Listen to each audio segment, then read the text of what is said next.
Taste the Daily. Dindigul மாவட்டம் வடமதுரை அருகே தொடர்ந்து ஆடுகள் திருடப்படும் நிலையில் காவல்துறையினரின் செயலற்ற தன்மையை கண்டித்து பொதுமக்கள் சாலை மறியலில் ஈடுபட்டனர்.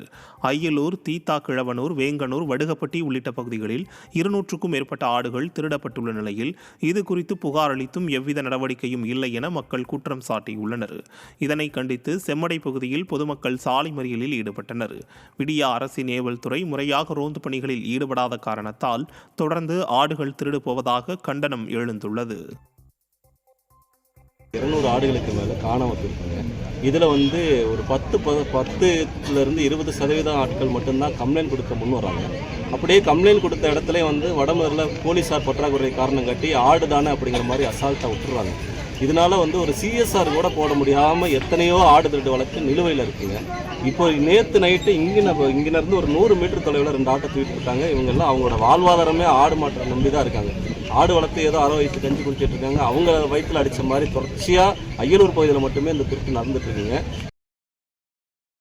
நாகை மாவட்டம் உத்தம சோழபுரத்தில் வெட்டாற்றின் குறுக்கே தடுப்பணை கட்டப்படுவதை கண்டித்து மக்கள் கருப்பு கொடி ஏந்தி போராட்டம் நடத்தினர். உத்தம சோழபுரத்தில் தடுப்பணை கட்டினால் 10 ஏக்கர் அளவிலான சாகுபடி நிலங்கள் உப்புத்தன்மையால் பாதிக்கப்படும் எனவும், இதற்கு மாற்றாக கடல் மட்டத்திலிருந்து 3 கிலோமீட்டர் தொலைவில் உள்ள பூதங்குடியில் தடுப்பணையை அமைக்க வேண்டும் எனவும் அப்பகுதி மக்கள் வலியுறுத்தியுள்ளனர். மக்களின் கருத்தை பொருட்படுத்தாத விடியா அரசு உத்தம சோழபுரத்தில் அணை கட்டும் பணிகளை தொடங்கியுள்ளது. இதனை கண்டித்து பெருங்கடம்பனூர் கிராமத்தில் மக்கள் கருப்பு கொடி ஏந்தி ஆர்ப்பாட்டம் நடத்தினர். மேலும் பெண்கள் ஒப்பாரி வைத்து அழுதும் நூதன ஆர்ப்பாட்டத்தில் ஈடுபட்டனர். நெல்லை மாவட்டத்தில் பெய்து வரும் கனமழை காரணமாக அணைகளின் நீர்மட்டம் உயர்ந்ததால் விவசாயிகள் மகிழ்ச்சி அடைந்தனர். அம்பாசமுத்திரம் அருகே பிரதான அணைகளாக விளங்கும் பாபநாசம் காரையார் அணை, சேர்வலாறு அணை உள்ளிட்ட அணைகளின் நீர்பிடிப்பு பகுதிகளில் தொடர் மழை பெய்து வருவதால் அணைகளுக்கு நீர்வரத்து அதிகரித்துள்ளது. பாபநாசம் காரையார் அணையின் நீர்மட்டம் இன்று காலை நிலவரப்படி 118.45 கன அடியாக உயர்ந்தது. மேலும் மற்றொரு அணையான சேர்வலாறு அணையின் நீர்மட்டம் 144.75 கன அடியாக உயர்ந்ததால் விவசாயிகள் மகிழ்ச்சி அடைந்தனர். சிவகங்கை அரசு மருத்துவக் கல்லூரி மருத்துவமனை அருகே சுகாதாரமற்ற முறையில் உணவு தயாரிக்கப்படுவது குறித்து புகார் எழுந்த நிலையில் பெயரளவுக்கு உணவு பாதுகாப்புத் துறையினர் ஆய்வு செய்தது அதிர்ச்சியை ஏற்படுத்தியது. ஆய்வின் போது குப்பைகளுக்கு நடுவேயும் உணவுகள் ஈக்களுடன் இருப்பது தெரிய வந்ததோடு 10க்கும் மேற்பட்ட உணவகங்களிலிருந்து 10 கிலோ பிளாஸ்டிக் பைகள் பறிக்கப்பட்டு 2000 ரூபாய் அபராதமும் விதிக்கப்பட்டது. இந்த நிலையில் அதிகாரிகளை பார்த்த சிலர் பிளாஸ்டிக் பைகளில் கட்டி வைத்திருந்த உணவுகளை குப்பை கூளங்களுக்கு அருகேயுள்ள செடிகளில் ஒழிக்க முயன்ற அவலமும் அரங்கேறியது. ஸ்டாலின் மாடல் அரசு பெயரளவுக்கு ஆய்வுகள் நடத்துவதே இதற்கு காரணம் என பலரும் குற்றம் சாட்டினர். திருப்பூர் மாவட்டம் தாராபுரம் புறவழிச்சாலை உடுமலை சிக்னல் அருகே ஆம்புலன்ஸ் வாகனமும் சொகுசு காரும் மோதியதில் நோயாளியுடன் ஆம்புலன்ஸ் தலைகீழாக கவிழ்ந்து விழுந்தது பரபரப்பை ஏற்படுத்தியது. சந்திராபுரம் பகுதியில் மதுபோதையில் பைக்கிலிருந்து கீழே விழுந்தவரை ஏற்றிச் சென்ற தனியார் ஆம்புலன்ஸ் உடுமலை சிக்னல் அருகே திரும்பிய போது பல்லடத்திலிருந்து வந்த சொகுசு கார் மீது மோதி தலைக்குப்புற கவிழ்ந்தது. உடனடியாக அக்கம்பக்கத்தினர் ஏற்கனவே காயமடைந்தவர் உட்பட 3 பேரையும் மீட்டு மற்றொரு ஆம்புலன்ஸ் மூலம் மருத்துவமனைக்கு அனுப்பி வைத்தனர்.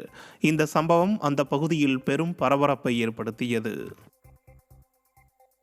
தஞ்சாவூர் மாவட்டம் பட்டுக்கோட்டையில் முன்விரோதம் காரணமாக சிறுமி உட்பட 3 மதுபோதை கும்பல் ஒன்று தாக்கிய சம்பவம் அதிர்ச்சியை ஏற்படுத்தியுள்ளது. நாடிமுத்து நகரைச் சேர்ந்த ஐயப்பன் தரப்பினருக்கும் மயில் வாகனன் என்பவர் தரப்பினருக்கும் ஏற்கனவே நிலம் தொடர்பான முன்விரோதம் இருந்ததாக கூறப்படுகிறது.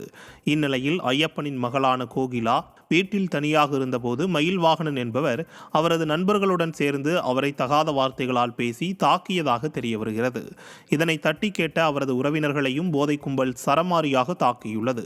ஸ்டாலின் மாடல் ஆட்சி என்பது ரவுடிகளின் ராஜ்யமாக உள்ளதாக மக்கள் அச்சம் தெரிவித்துள்ளனர்.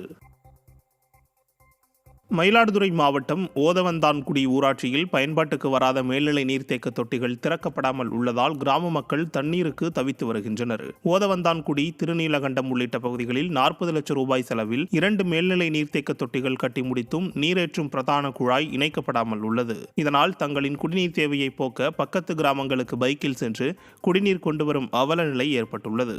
சமூகத்தை சீரழிக்கும் குடிப்பழக்கத்தை ஊக்குவிக்கும் ஸ்டாலின் அரசுக்கு குடிநீரின் அருமை எப்படி தெரியும் என பலரும் வேதனையோடு கேள்வி எழுப்பியுள்ளனர்.